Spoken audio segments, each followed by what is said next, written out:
Okay, see this example.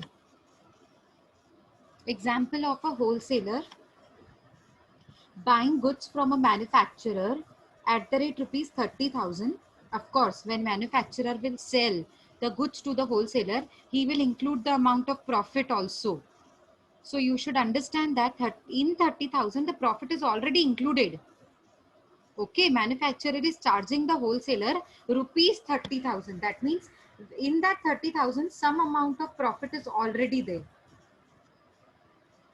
Maybe 2-3,000. Okay,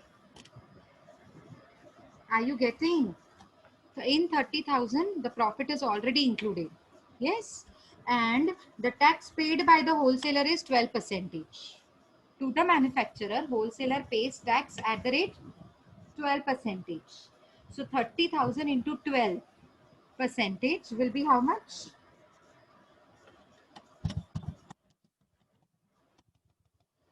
Yes, tell me. What is 12% of 30,000?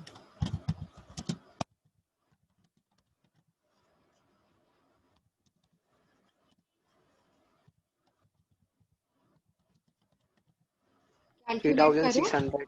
Yes, तो मैं bracket में लिख रही हूँ हाँ आपके लिए। ये देखो 30,000 इसमें प्रॉफिट इंक्लूड है इनटू किसका प्रॉफिट? मैन्युफैक्चरर का। ओके, 12% टैक्स चार्ज किया किसने? मैन्युफैक्चरर ने होलसेलर से। तो अब होलसेलर टैक्स भर रहा है। कब भर रहा है? जब वो गुड्स खरीद रहा है। खरीदने पे जब हम टैक्स भरते हैं उसे कहते हैं इनपुट टैक्स। कितनी हो गई? 3,600। ठीक है, तो मैं यहाँ पे लिख रही हूँ 3,600 आपने टैक्स भरी है। ओके, ठीक है ना। अब हमेशा याद रखो जीएसटी है ना, जितनी जितनी आप वैल्यू ऐड करते जाते हो उस पे जीएसटी लगती है। वैल्यू एडिशन पे जीएसटी लगेगा। ठीक है, तो अब आपका टोटल, आप जब होलसेलर ने ये गुड्स खरीदे थे 30,000 में, अब उसने रिटेलर को गुड्स बेचे 40,000 में। देखो 10,000 का प्रॉफिट इंक्लूड है उसका। अगर आपको समझ आ रहा है, लिखा हुआ नहीं है बट आपको समझ आना चाहिए। होलसेलर ने मैन्युफैक्चरर से 30,000 में खरीदा और रिटेलर को कितने में बेचा? 40,000। तो 40,000 पे ब्रैकेट में लिखा हुआ है एक्सक्लूसिव ऑफ 12% टैक्स रेट। मतलब इस 40,000 में टैक्स रेट इंक्लूड नहीं है। मतलब आपको अलग से टैक्स रेट लेनी पड़ेगी, टैक्स अलग से चार्ज कर रहे हैं आप। ठीक है, तो 40,000 इंटू क्या हो जाएगा आपका? 12%। आप ये किससे ले रहे हैं? रिटेलर से। आउटपुट टैक्स वो होती है जो मैं अपने कस्टमर से लेती हूँ और गवर्नमेंट तक पहुंचाती हूँ आफ्टर क्लेमिंग द आईटीसी। तो आप बताइए 40,000 का 12% कितना होता है? देखो प्रॉफिट इसमें इंक्लूड है, प्रॉफिट इंक्लूड करके ही मैं बता रही हूँ कि 12% कितना? 4,000। 4,800। Very good. तो 4,800 में से आप ये आईटीसी क्लेम करिए 3,600 का, जो आप ऑलरेडी भर चुके हैं। तो आप मुझे बताइए फाइनल आपका कितना आ रहा है? 1,200। Yes. 1,200. Yes. So this is what is explained here. ये आपका हो जाएगा 1,200। आई बात समझ में? चाहिए तो स्नैपशॉट ले लो और अदरवाइज चाहिए तो ये लिख दीजिए। देखो ऐसे क्वेश्चंस भी आ सकते हैं आईटीसी के। मतलब मैं बोलूंगी क्लेम द आईटीसी। अब चैप्टर तो हमने कर ही रहे हैं आईटीसी का और पहले भी सम्स किए हैं, तो ऐसा वाला क्वेश्चन भी वो पूछ सकते हैं। आपको चाहिए तो ये क्वेश्चन मैं वहां डाल देती हूँ जो हमारा वर्ड डॉक्यूमेंट है जिसमें सारे सम्स हैं, वहां पर डालकर आपको दे देती हूँ। ठीक है, तो आपको लिखने की जरूरत नहीं पड़ेगी, हमारा टाइम बच जाएगा। ओके, समझ आया ये एग्जाम्पल? और कोई डाउट है? जो प्रॉफिट वाला डाउट था, आई थिंक किसने पूछा था? शुभम ने, पता नहीं हर्ष ने। Yes madam, clear. हाँ क्लियर हुआ ना, ठीक है। चलो आगे बढ़ते हैं। अभी ये देखिए हमारा जो नेक्स्ट स्लाइड है, ये हमारा नेक्स्ट स्लाइड है ओवरव्यू ऑफ आईटीसी। थोड़ा फटाफट देख लेंगे इसको, इजी है, सब कुछ हमने किया हुआ है। यहाँ पे रिपीटेशन दी हुई है, एक बार रिविजन टाइप है। On account of provision of ITC, GST is a value added tax. मैं फिर से बोल रही हूँ, जितनी वैल्यू ऐड होती है ना उस पे टैक्स लगाई जाती है। मतलब फाइनली गवर्नमेंट को वो पहुंचाया जाएगा। अभी वाले एग्जांपल में देखिए, मैंने लगाया तो 40,000 पे, वैल्यू एडिशन क्या था? 10,000। 30,000 में मैंने खरीदा, 40,000 में बेचा, एक्चुअली वैल्यू एडिशन क्या है 10,000, और वाकई में मैं 10,000 का ही 12% निकाल रही हूँ। 10,000 का 12% क्या होता है 1200, तो 1200 ही मुझे गवर्नमेंट को भरना है। पर वो घुमा फिरा के, कान सीधा पकड़ो या घुमा के पकड़ो, वही बात हो गई ना। तो ये हमने थोड़ा लॉन्ग प्रोसीजर कर रहे हैं इसमें। पहले आउटपुट टैक्स 40,000 पे 12% ले लिया, लेकिन उसमें से 30,000 का 12% माइनस कर लिया क्योंकि मैंने भरा था ऑलरेडी। तो बाकी कितना बचता है 10,000 का 12%, which is known as value addition का जीएसटी रेट। तो वैल्यू एडिशन पे ही तो लगाते हैं हम जीएसटी हमेशा। तो ये वही बात कर रहा है, आईटीसी के प्रोविजंस की वजह से, मतलब सिस्टम की वजह से जीएसटी ने क्या मतलब रूल लागू किया, it is value added tax as government will collect on each stage of supply after allowing the credits for the inputs. ये सब मैंने इसलिए दिया हुआ है कि कल को शॉर्ट नोट आ गया आईटीसी के ऊपर तो आप लिख पाएं। ये सब स्लाइड्स को मिक्स करके अच्छे से एक आंसर बनाकर उसको आप लिख पाएं टुगेदर विद सच एग्जांपल्स जो मैंने यहाँ दिए हैं, ठीक है। या फिर ये भी एग्जांपल लिख सकते हैं आप अपने शॉर्ट नोट में। कितना बढ़िया एग्जांपल है, देखो सब कुछ क्लियर हो गया इसमें, ठीक है। उसके बाद है आपका next point, ITC means. ITC का मतलब क्या होता है, tax charged on any supply of goods and services. मतलब आप जब किसी से टैक्स चार्ज करते हो ना गुड्स एंड सर्विसेज पे, जब वो खरीद रहे हैं, उसको कहते हैं इनपुट टैक्स, ठीक है। It includes tax under reverse charge mechanism also. अगर आप आरसीएम के अंडर में आप टैक्स भर रहे हैं, आपका सप्लायर नहीं भर रहा है, आप रेसिपिएंट टैक्स भर रहे हैं, तो उससे भी आप आईटीसी में क्लेम कर, मतलब आईटीसी में वो भी इंक्लूड होता है, ठीक है। एक्सक्लूड नहीं करते उसको, क्योंकि मैंने टैक्स तो भरी ना, भरी मतलब माइनस कर सकते हैं, सेट ऑफ ले सकते हैं आईटीसी के नाम पर। It does not include tax charge under composition scheme. ये हम पहले कर चुके हैं बहुत डिटेल में विथ सम्स, प्रैक्टिकल क्वेश्चंस के साथ। कॉम्पोजिशन स्कीम वाले पर्सन को, जो कॉम्पोजिशन स्कीम लेता है, उसे आईटीसी नहीं मिलता। Eligible person to take credit, कौन कौन आईटीसी ले सकते हैं, सेक्शन 16 सबसेक्शन 1 में बताया है।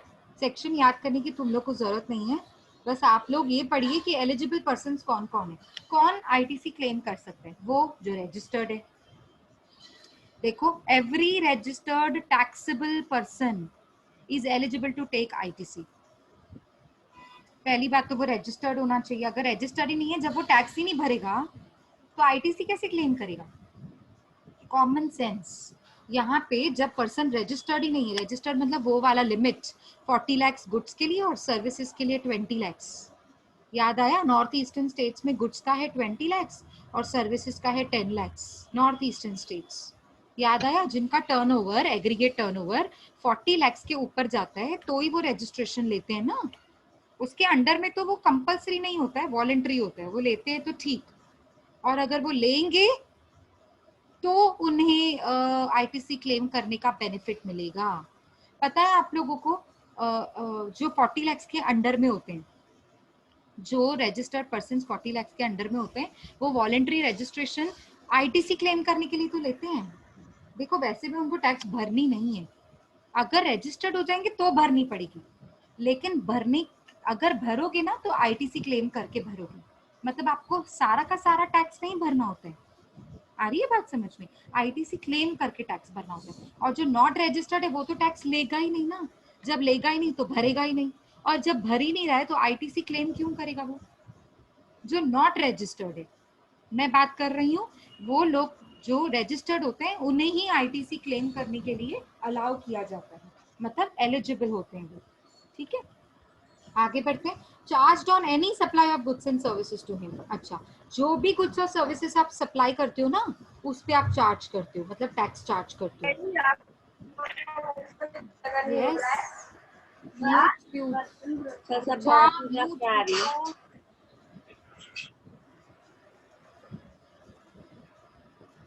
Charge on any supply of goods and services to him, मतलब अगर समझो मैंने आपसे कोई भी गुड्स और कोई भी सर्विसेज खरीदे, तो अगर मैं आपको कोई भी टैक्स भर रही हूँ, आपने मुझसे चार्ज किया, तो मैं एलिजिबल हूँ आईटीसी क्लेम करने के लिए, ठीक है। विच इज यूज्ड, अच्छा वो गुड्स जो मैं यूज कर रही हूँ, या फिर इंटेंडेड टू बी यूज, मतलब फ्यूचर में उसका इंटेंशन है मुझे यूज करना है, किस पर्पस के लिए, इन the course or furtherance of this business. या तो मेरे बिजनेस को बढ़ाने के लिए, आगे आगे प्रोसीड फर्दर करने के लिए, आगे गुड्स को सेल करने के लिए, या तो मेरे बिजनेस के पर्पस के लिए यूज करने के लिए। जैसे मशीन का एग्जांपल दिया था मैंने, वो आप आगे नहीं बेच रहे थे, मशीन आप खरीद के आगे नहीं बेच रहे, फर्दरेंस नहीं है वो फर्दरेंस वाले टर्म में नहीं आएगा। फर्दरेंस यानी कि आपने गुड्स खरीदे फिर बेचे, तो वो आ गया फर्दरेंस में। और कोर्स मतलब मशीन जैसे आपने खरीदी, वो गुड्स बनाने के लिए खरीदी थी, प्रोड्यूस करने के लिए खरीदी थी, वो इसलिए खरीदी थी कि जो आपका कोर्स है उसे आप पूरा कर पाए, बिजनेस का जो कोर्स है प्रोडक्शन, उसे आप पूरा कर सके, इसके लिए आपने वो गुड्स खरीदे थे। ठीक है। The amount so charged shall be credited to electronic ledger account of such person, ये हमने पहले भी पढ़ा। ठीक है। अब आईटीसी में कुछ अगर आपको डाउट्स हैं तो आप पूछिए, मतलब जो भी आईटीसी का कॉन्सेप्ट था वो हो गया, आप मतलब बेसिक जितना भी आपके सिलेबस में है that is done. Hello ma'am. हाँ जी, हाँ जी बेटा बोलो। मैम आपने वर्ड डॉक्यूमेंट्स की लिंक सेंड की थी ना? लिंक नहीं बेटा, वो मैं वर्ड डॉक्यूमेंट क्लासरूम पे शेयर करूंगी, और वो मैं आज कर देती हूँ, शायद मैं कल भूल गई हूँ, आज कर मतलब आपने किया नहीं है ना? नहीं किया है। हाँ इनफैक्ट मैं ठीक है। आपको चाहिए तो ये वाला सम भी ऐड करके भेज देती हूँ। ठीक ओके है। थ्री मार्क्स के लिए ऐसे क्वेश्चंस पूछे जाते हैं आईटीसी के। ओके। ओके, अच्छा हुआ आपने याद करवा दिया। मैं आपको डेफिनेटली, अभी ये लेक्चर हो जाएगा मेरा आज, मतलब फ्री हो जाने के बाद में आपको भेजती हूँ। ठीक है।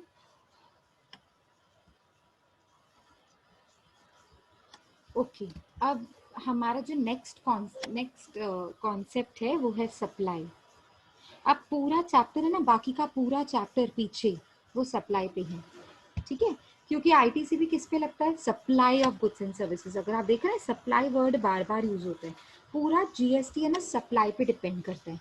यानी कि अगर आपने गुड्स सप्लाई किए तो ही जीएसटी आप कस्टमर से ले सकते हैं, और अगर आपने किसी से गुड्स खरीदे हैं, इनवर्ड सप्लाई जिसे कहते हैं, तो अगर खरीदे हैं तो ही आप आईटीसी क्लेम कर सकते हैं, अगर बेचने के बाद। तो सप्लाई है ना दो तरीके के होते हैं, कि इनवर्ड सप्लाई का आउटवर्ड सप्लाई। पूरा जीएसटी का कॉन्सेप्ट है ना सप्लाई पे डिपेंड करता है, तो इसीलिए हम लोग को सप्लाई का डेफिनेशन पढ़ना बहुत ज़रूरी है। अब पूरा जितना भी हमारे जो भी है ना इस चैप्टर में, सारा कुछ हम लोग पढ़ेंगे सप्लाई के बारे में। ठीक है।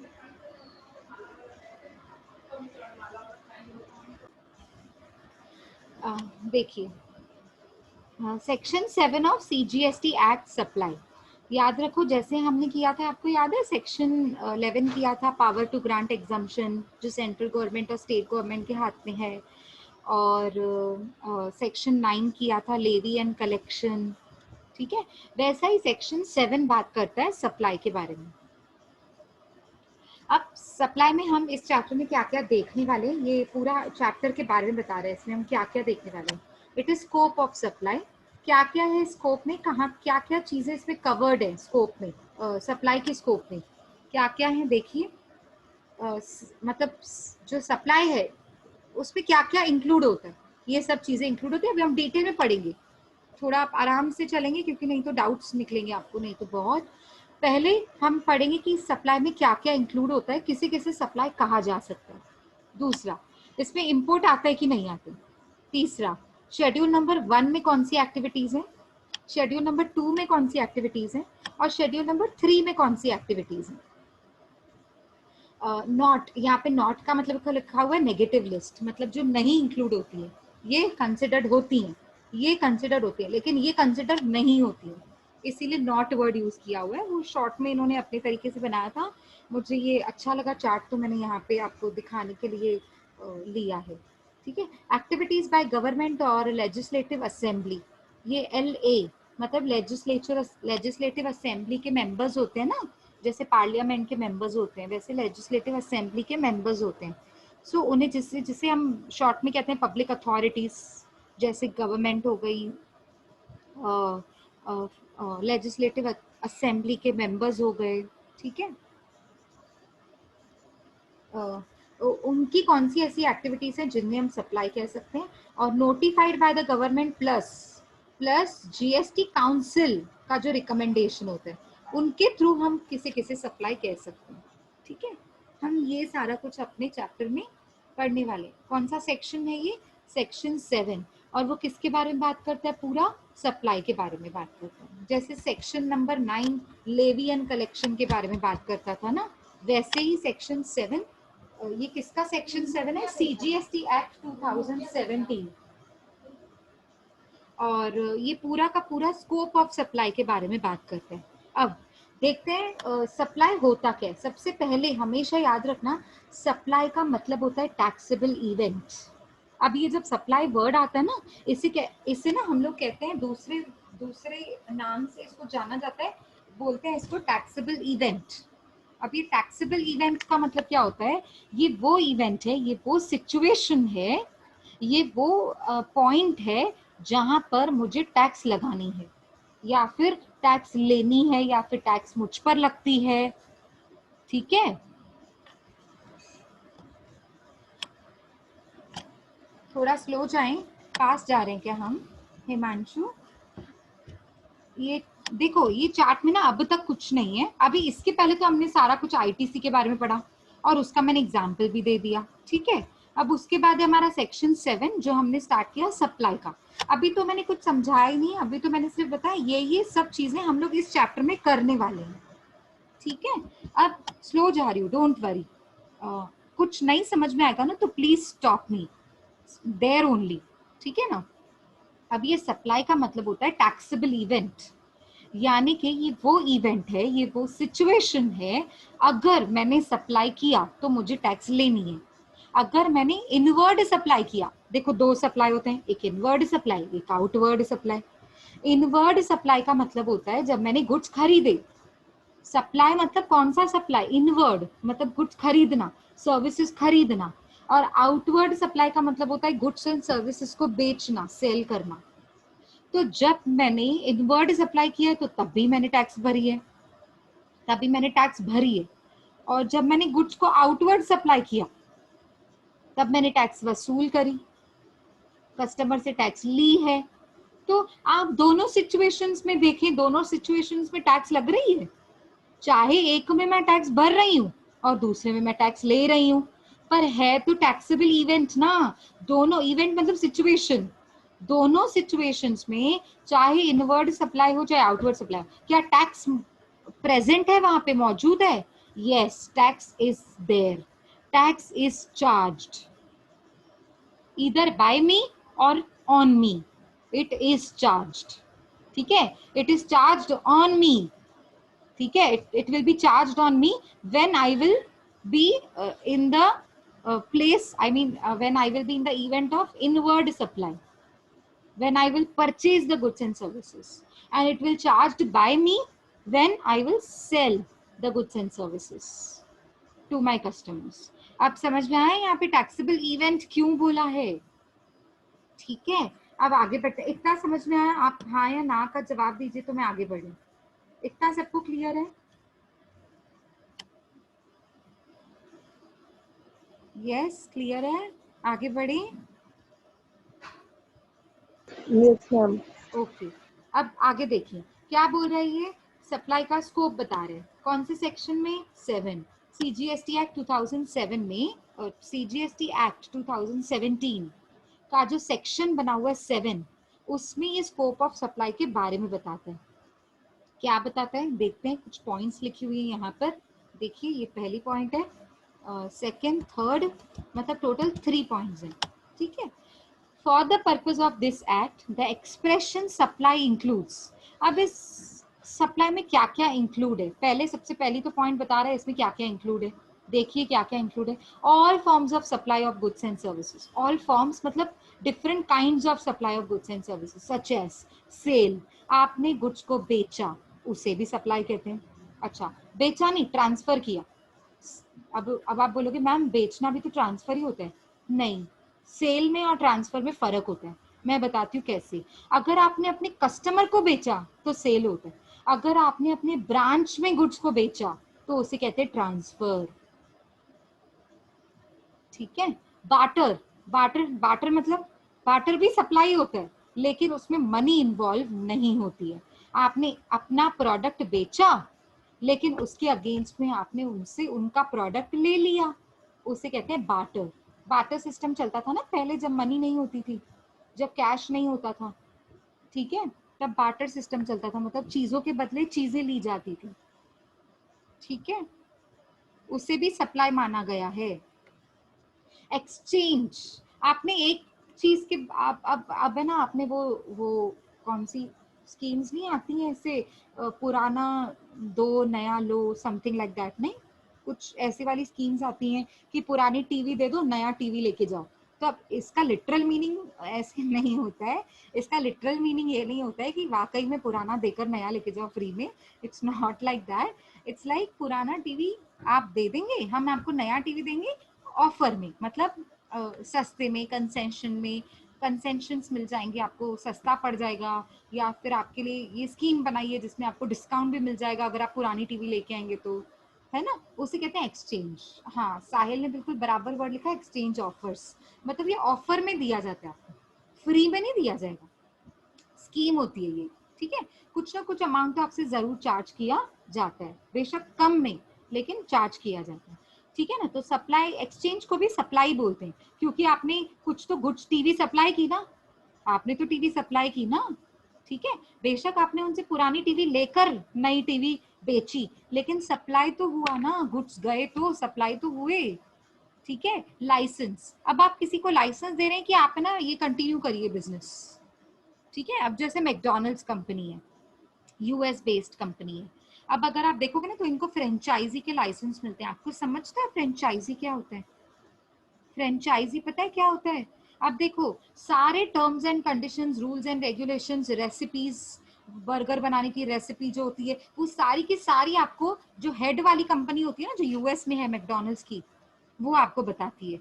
अब आप उन्होंने ना आपको लाइसेंस दे दिया कि मेरे नाम पे आप अपना बिजनेस मुंबई में घाट को ऊपर ब्रांच ओपन कर सकते हैं। एग्जाम्पल दे रही हूँ हाँ मैं आपको। तो फ्रेंचाइजी ओपन कर ली। अब फ्रेंचाइजी में क्या होता है, वो पूरा उसका खुद का हो गया, लेकिन बेशक वो उसका खुद का है, even though it belongs to him, that business belongs to him, but still he will not be able to change the recipe of that, even a single burger। वो बर्गर की रेसिपी चेंज नहीं कर सकता है, क्यों? जैसे वहां से लिखकर बनकर आता है ना, बिल्कुल वैसे आपको बनाकर बेचना है।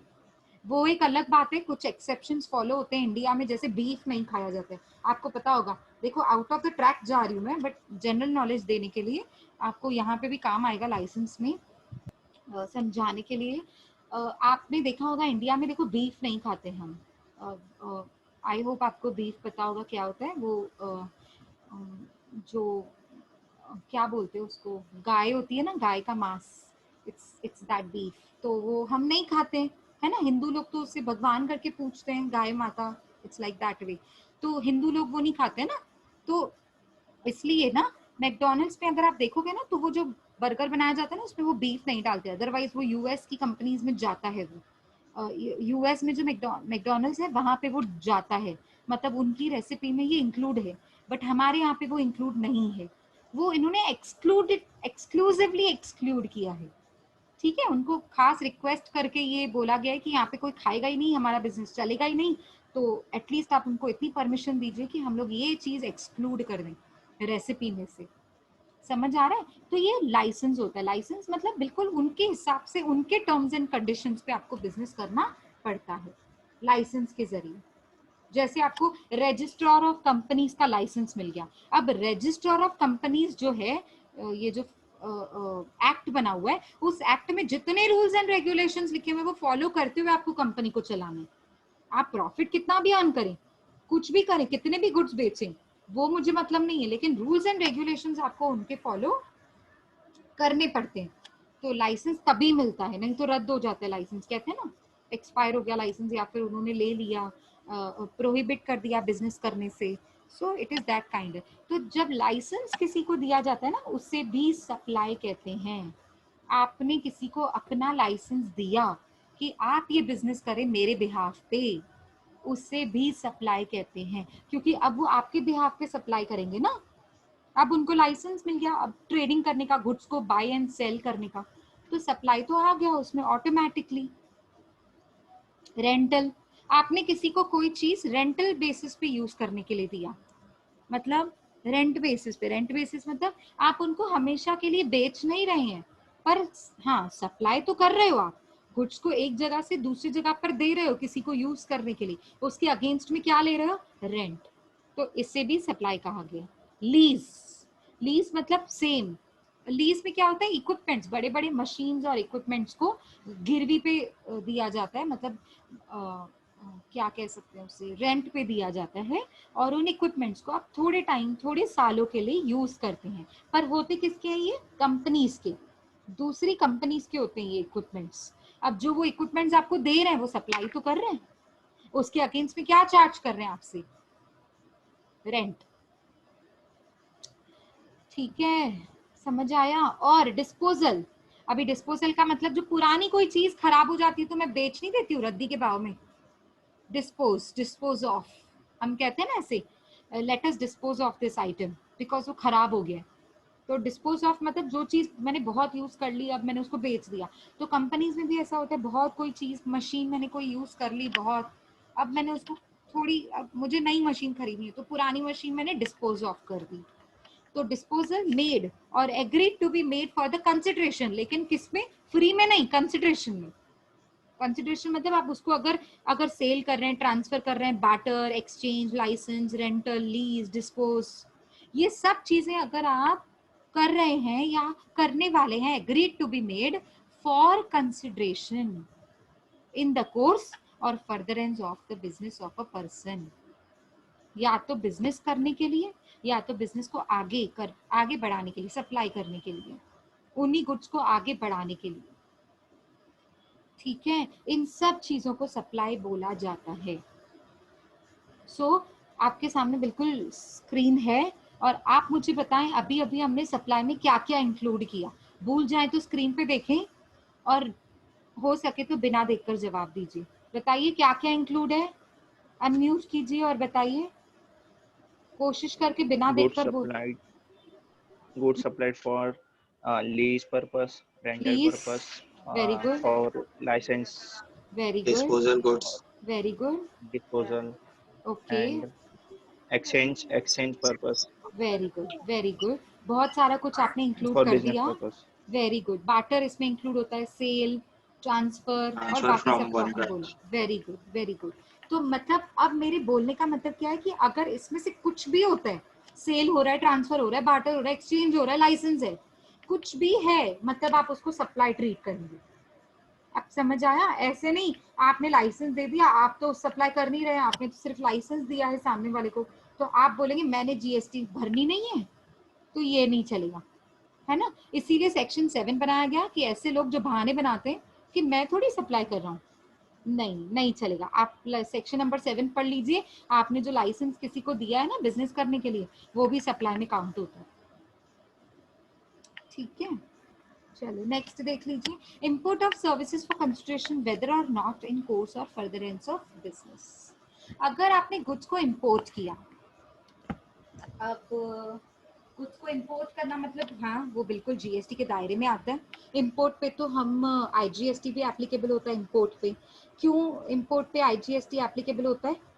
क्योंकि वो गुड्स कंज्यूम हुए इंडिया में और उसको ऐसा समझा जाएगा कि वो एक स्टेट से दूसरे स्टेट में, हालांकि वो एक कंट्री से दूसरी कंट्री में गुड्स आ रहे हैं, लेकिन हम उसको आईजीएसटी एप्लीकेबल करते हैं क्योंकि आईजीएसटी में इंपोर्ट भी इंक्लूसिव होता है। हमने पढ़ा है लेवी एंड कलेक्शन में, सेक्शन 5 में, सेक्शन 5 में पढ़ा है ना, याद होगा आईजीएसटी का, याद है सबको? तो सप्लाई में हम इंपोर्ट को कंसिडर करते हैं। अच्छा, पर ये बोल क्या रहा है, थोड़ा समझने की ट्राई कीजिए। Import of services for consideration whether or not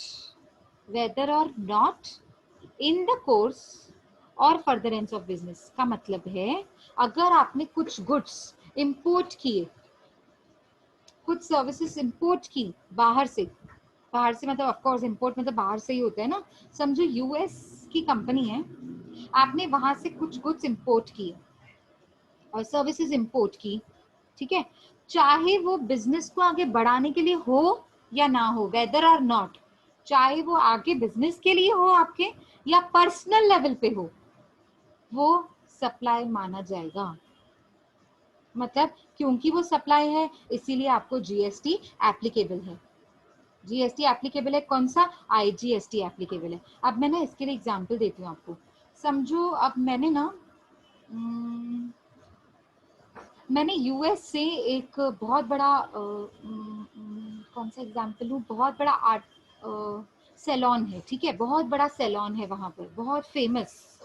तो वहां की सर्विसेज लेने के लिए, अब क्योंकि मेरी शादी है ऐसे समझ लो, चलो ठीक है, because I am getting married and US में ना एक बहुत बड़ा सैलून है, तो वहाँ के जो लोग हैं ना, जो एक्सपर्ट्स हैं, वो बहुत अच्छे से मेकअप और हेयर कट और blow dry and everything, they do it very beautifully, ठीक है, वो बहुत अच्छे से करते हैं, मेक ओवर बहुत अच्छे से करते हैं।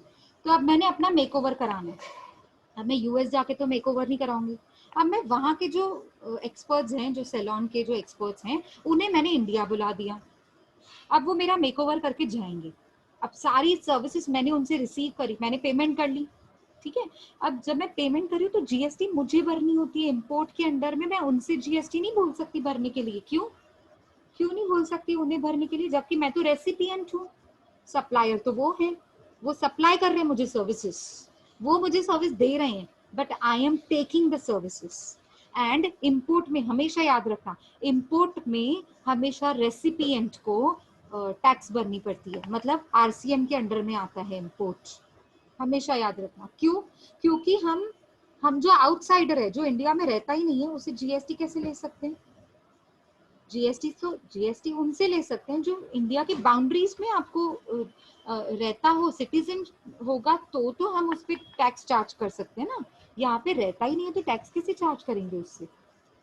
लेकिन उसने इनकम यहाँ इंडिया में अर्न किया, इंडिया में उसने सर्विस दी, इंडिया से उसने इनकम अर्न की। अब जब इंडिया से उसने इनकम अर्न की है तो ऑफ कोर्स मैं आपसे तो टैक्स, आप एक्सपर्ट हो, मैं आपसे टैक्स नहीं ले सकती हूँ क्योंकि आप यूएस में रहते हैं, आप यूएस में जाके टैक्स भरेंगे जितनी इनकम अर्न करेंगे, क्योंकि आप वहां रहते हैं। लेकिन मैंने, क्योंकि मैंने आपसे सर्विसेज ली, इंपोर्ट की, तो मुझे तो टैक्स भरनी पड़ेगी ना, इसीलिए तो इंपोर्ट को रिवर्स चार्ज मैकेनिज्म में डाला गया, क्योंकि हम सप्लायर से टैक्स भरने के लिए नहीं बोल सकते, लेकिन रेसिपिएंट को तो बोल सकते हैं, उसने इंपोर्ट किया था ना सर्विसेज को, अब आप ही भरो, आप ही भुगतो टैक्स, ठीक है। तो रेसिपिएंट ने टैक्स भरनी है, मतलब मैंने टैक्स भरनी है, कौन सी? आईजीएसटी, आईजीएसटी भरनी है ना, इंपोर्ट हमेशा आईजीएसटी के अंडर में आता है, ठीक है।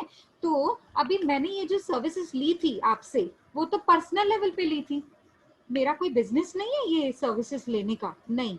हाँ, अगर कोई लीगल एडवाइस आपसे मेरे बिजनेस पर्पस के लिए मैंने यूएस के किसी एडवोकेट से लीगल एडवाइजेस ली, तो वो सर्विस हो जाएगा बिजनेस पर्पस के लिए।